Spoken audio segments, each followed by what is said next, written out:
ప్రపంచంలో ఎక్కడున్నా మీ గోత్రనామాలతో వేదమందిర్ నిర్వహించే ఆన్లైన్ పూజలు హోమాల ద్వారా దైవ అనుగ్రహాన్ని పొందండి. ఐడ్రీమ్ చూస్తున్న ప్రేక్షకులందరికీ నమస్కారం. ద్వాదశ రాశుల వారికి గోచార రీత్యా సెప్టెంబర్ మాసంలో ఏ విధంగా ఉంటుందో తెలియజేయడానికి ఈ రోజు మనతో పాటు ఐకాన్ ఆస్ట్రాలజర్ గట్టపల్లి సురేష్ బాబు గారు ఉన్నారు. నమస్కారం అండి. జై శ్రీమన్నారాయణ. గురుగారు, సెప్టెంబర్ మాసంలో ఈ సింహరాశి వారికి ఏ విధంగా ఉంటుందో తెలియజేయండి.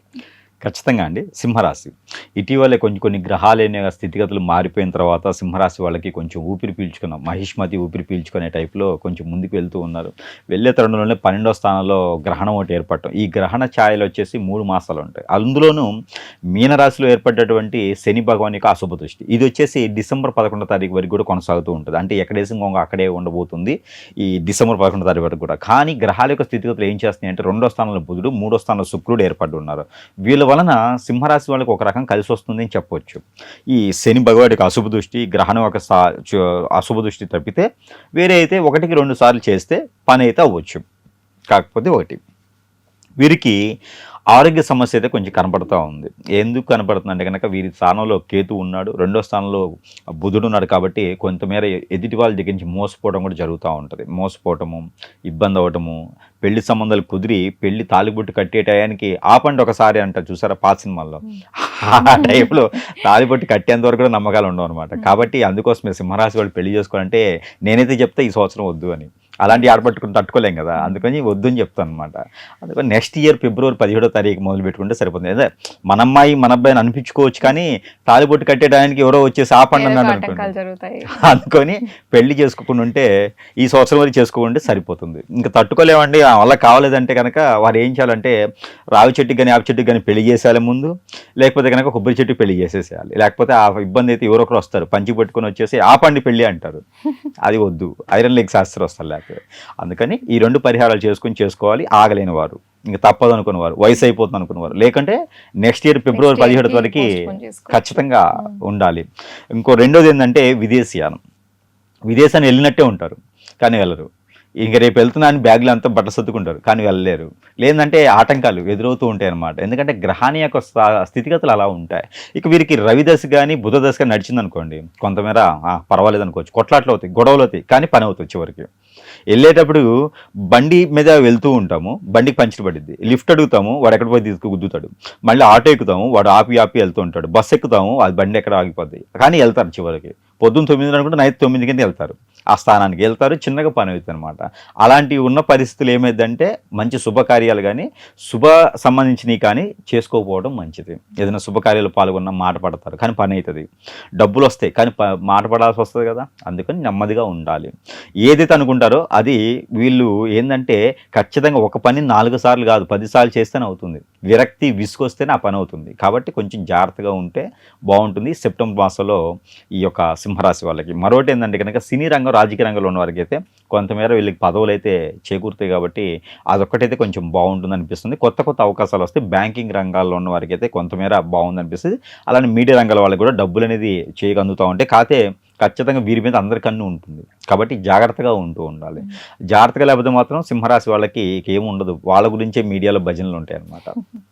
మరి సింహరాశి వారికి ఇంకా మంచి ఫలితాలు కలగడం కోసం ఎటువంటి పరిహారాలు చేస్తారు? ఖచ్చితంగా అండి. వీరికి రాతి గణపతి వినాయకుడు ఎట్లా భాద్రపద మాసం వస్తుంది, సెప్టెంబర్ మాసం అంటే భాద్రపద మాసం వినాయక చవితి ప్రత్యేకంగా అందరూ కూడా కోలాహలంగా చేసుకునేటువంటి పండగ ఉంది అంటే కనుక అది ఖచ్చితంగా ఈ వినాయక చవితి అని చెప్పొచ్చు. దీపావళి ఒకటి, వినాయక చవితి కుల మతాలకు వ్యతిరేకంగా చేసుకుంటుంటారు అన్నమాట. కాబట్టి మన భారతదేశంలో వినాయక చవితి చాలా గొప్పగా జరుపుకుంటారు.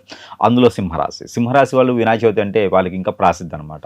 అందులో దత్తాత్రేయ స్వామి అన్న వినాయకుడి కన్నా ఎక్కువగా వీళ్ళు పూజించుకుంటూ ఉంటారు. దత్తాత్రేయ స్వామి పూజించినా వినాయక స్వామి వారి పూజించినా వీళ్ళకి పనులు కూడా త్వరగా అవుతూ ఉంటాయి. కాబట్టి ఆ వినాయక స్వామి వారికి గోధుమ పిండి కానీ గోధుమ పిండిలో ఏదైనా బెల్లం కలిపి కానీ ఏదైనా రోటీలు చేసి ఆ రోటీలు స్వామివారికి నైవేద్యం పెట్టాలి. గోధుమ పిండి రోటీలు ఉంటాయి కదా, అవి కానీ జొన్నపిండి రోటీలు కానీ స్వామివారికి నైవేద్యం పెట్టాలి. 7వ రోజు కానీ స్వామివారికి నైవేద్యం పెట్టినట్టయితే వీరికి అన్ని రకాల సానుకూల పడేటువంటి వాతావరణం కూడా లభ్యపడేటువంటిది కనిపిస్తుంది. అలానే విఘ్నాలు కానీ ఆటంకాలు కానీ ఏమైనా ఉంటే కూడా అవి కూడా కొంతమేర చవిచూసేలాగా back pain, shoulder pain, muscles pain, అలానే ఒబిసిటీ, ఎసిడిటీ లాంటివి, ఫైబ్రాయిడ్స్ లాంటివి, కిడ్నీస్, లివర్స్ లాంటి సమస్య వచ్చేలా కనపడుతుంది. కాబట్టి వాటి ప్రికాషన్స్ అయితే మాత్రము ఖచ్చితంగా ఆలివ్ ఆయిల్ కానీ తీసుకోవాలి. వీళ్ళు వంటలో కానీ మామూలుగా కానీ ఆలివ్ ఆయిల్ రోజుకు ఒక టీ స్పూన్ లేదా టూ డేస్కి ఒకసారి టీ స్పూన్ తీసుకుంటే, లేకపోతే యాపిల్ వెనిగర్, ఈ యాపిల్ వెనిగర్ కూడా హాట్ వాటర్లో ఒక టీ స్పూన్ వేసుకొని తాగితే కూడా అలాంటి సమస్యలు రాకుండా మోకాళ్ళు, మోచేతులు పెయిన్స్ కానీ, నొప్పులు కానీ, సొరియాసిస్, పెరాలసిస్ ఇలాంటి రాకుండా ఉండడానికి ముందుగానే ప్రికాషన్ కిందగా వాళ్ళు యాపిల్ వెనిగర్ కానీ ఇవి తీసుకుంటూ ఉంటే కనుక కొంచెం మేర ఇబ్బంది లేకుండా ఉంటుంది. యాపిల్ వెనిగర్ వచ్చేసి కుజుడికి సంబంధించింది కాబట్టి ఆ ప్రయోజనం లేకుండా ఉంటుంది. గురుగారు, కన్యా రాశి వారికి సెప్టెంబర్ నెలలో ఏ విధంగా ఉంటుందనేది తెలియజేయండి. కన్యారాశి వీరిపైన ఏంటంటే వీరు ఏ పని చేసినా చేయకపోయినా నలుగురి యొక్క దృష్టి వీళ్ళపైన ఖచ్చితంగా ఉంటుంది. వీళ్ళు ఏదో సాధిస్తారండోయ్, వీళ్ళు ఏదో చేయబోతున్నారండోయ్, వీళ్ళు ఇంకా అసలు ఆగరండోయ్ ఇనేటి దృష్టి అయితే మాత్రం కన్యారాశి వాళ్ళపైన ఖచ్చితంగా ఉంటుంది. వీళ్ళకి కూడా ఏంటంటే కనుక పెట్టుబడి లేకుండా వ్యాపారాలు చేయడం కానివ్వండి, అన్ని రకాల రంగాల్లో పాల్గొంచుకోవడం కానివ్వండి, అన్ని రంగాల్లో వీటికి ప్రాముఖ్యత ఉండడం అనేది గొప్ప విశేషం అనమాట. వీరు చేయలేకపోయినా ఎదుటి వాళ్ళకి సలహాలు ఇస్తూ ఉంటుంటారు. ఆ సలహాలు ఇచ్చేదానికి ఎదుటి వాళ్ళు ఏమనుకుంటారంటే వీళ్ళే ఎంతమంది సలహాలు ఇస్తున్నారు, మరి వీళ్ళు ఎంత సంపాదిస్తున్నారు అని చెప్పేసి వీరిపైన నరదిష్టి, నరఘోష కూడా ఎక్కువగానే ఉంటుంది. శత్రుభయం కూడా చాలా ఎక్కువగానే కనిపిస్తూ ఉంటుంది. వీరిపైన కనపడడం శత్రువులు చాలామంది ఉంటారు. వీరి ముందుకు వచ్చి నవ్వుతూ ఉంటారు, వీరి వెనక గొయ్యలు తీస్తూ ఉంటుంటారు. అలాంటి వారే బంధుమిత్రులు ఉంటుంటారు. వీరి దగ్గర నుంచి వనరులు కావాలి, వీరినే ఏడిపిస్తూ ఉంటుంటారు అనమాట. కానీ తట్టుకొని ముందుకు వెళ్ళేటువంటి వాళ్ళే కన్యారాశి వాళ్ళు.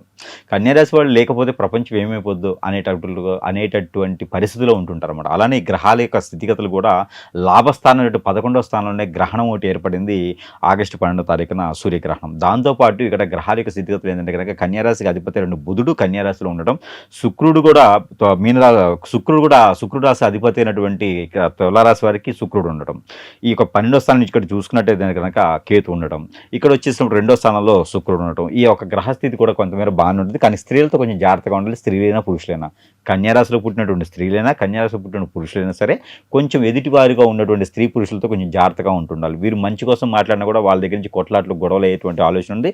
ఎవరికి కూడా చేయి దాచి డబ్బులు ఇవ్వకూడదు. డబ్బులు ఇస్తే మళ్ళీ రావు, కొట్లాట్లు వస్తే శత్రువులు అవుతారు కూడా.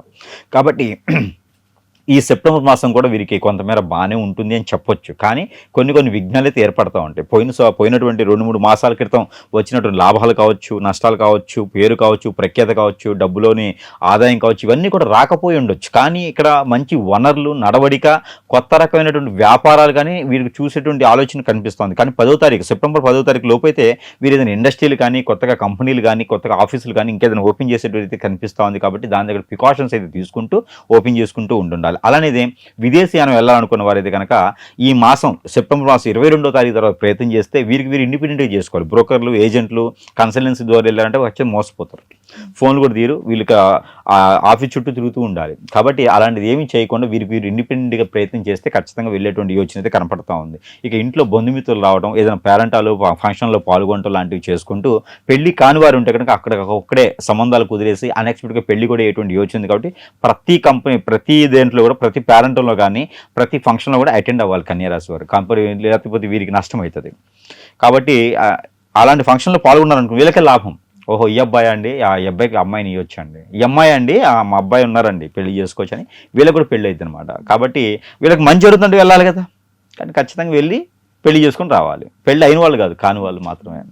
గురుగారు, ఇంకా మంచిగా ఉండాలంటే ఈ కన్యా రాశి వారు ఎలాంటి పరిహారాలు చేసుకోవాలి? ఖచ్చితంగా భాద్రపద మాసంలో వినాయక చవితి వస్తుంది. వినాయక చవితి వస్తుంది కాబట్టి ప్రతి ఒక్కరు కూడా కులం మతం అతీతంగా చేసుకుంటారు. వినాయక చవితిని బాగా పాల్గొంచుకుంటారు. కాబట్టి ఈ కన్యారాశి వారు కేసరి గణపతి అని ఉంటుంది. ఈ కేసరి గణపతి ఎలా ఉంటారంటే మనకి ఆంజనేయ స్వామికి సింధూరం ఉంటుంది కదా, ఆ కలర్లో ఉంటుంది కేసరి గణపతి అని. ఆ గణపతిని తెచ్చుకొని ఆరాధించుకోవచ్చు, పూజించుకోవచ్చు. 9 రోజులు కూడా నిమజ్జనం చేసేంత వరకు కూడా ఎలాంటి చెడు కార్యాలు కానీ, చెడు కార్యకలాపాలు కానీ, నాన్ వెజ్ పూజించడం కానీ లాంటివి చేయకూడదు. మందు మాధ్యం అవ్వకూడదు, పేకట్ లాంటివి చేయకూడదు. అలానే విచ్చలవిడితనంతో డ్యాన్సులు వేయకూడదు. ఏదైనా స్వామివారిని ఆరాధనలు చేసుకుంటూ ఉండాలి. నవరాత్రులు ఖచ్చితంగా కఠినంగా పాటించుకుంటూ ఉన్నట్టు కనుక నేలపట్టు తరచాలి, బ్రహ్మచర్యం పాటించాలి. ఇలా గనక చేసుకున్నట్టు కేసరి గణపతిని పూజించుకున్నట్టయితే కనుక వీరికి ఉన్నటువంటి ఏవైతే గ్రహాల దోషాలు, గ్రహరీత్యా దోషాలు, ప్రకృతి నుంచి వచ్చే దోషాలు, కాలసర్పదోషం, నాగదోషం, కుజదోషమే కాదు, వీరిపైన ఎవరైనా అష్టదిబ్బందన, చాతుపడి, హిప్నాటిజం, బ్లాక్ మ్యాజిక్, వశీకరణ, భాగల్ముఖి, భానుమతి, ఏమైనా చేయించినా కూడా అలాంటి క్రియలు కూడా పోయేటువంటి యోచన ఉంది. కాబట్టి వినాయక చవితి రోజున వినాయక చవితి 9 రోజులు పర్వదినాలు కూడా 5 రోజులు చేస్తే 5, 9 రోజులు చేస్తే 9 రోజులు అయితే కనుక జాగ్రత్తగా వీరు చేసుకున్నట్టయితే కనుక అన్ని రకాల రోధాలు తగ్గిపోతూ ఉంటాయి. 5వ రోజుకి అయితే కనుక వీరు పెసలు ఉంటాయి, పచ్చిపెసలు. ఈ పచ్చిపెసలను గుడాలుగా కానీ గుగ్గిలు కానీ వండేసి స్వామివారికి నైవేద్యం చేయాలి. ఆర్థికంగాను ఆరోగ్యంగాను స్టమక్ రిలేటెడ్ సమస్యలు కూడా ఇవన్నీ కూడా కొంతమేర ఇబ్బందులు లేకుండా ఉండేదానికి ఉంటాయి. కాబట్టి ఇలాంటి చిన్న చిన్న పరిహారాలు చేసుకుంటే అదృష్టవంతులు అవ్వచ్చు. ఇక వీరిపైన జరిగేటువంటి క్రియలు ఇట్లానే ఉన్నాయి, ఎంత చేసినా నేను ముందుకు రాలేకపోతున్నానంటే మాత్రం ఖచ్చితంగా సంప్రదిస్తే వారికి ఉన్న సమస్యకు పరిష్కార మార్గం చూపించే విధంగా అయితే ప్రయత్నం చేయొచ్చు. ధన్యవాదాలు గురుగారు.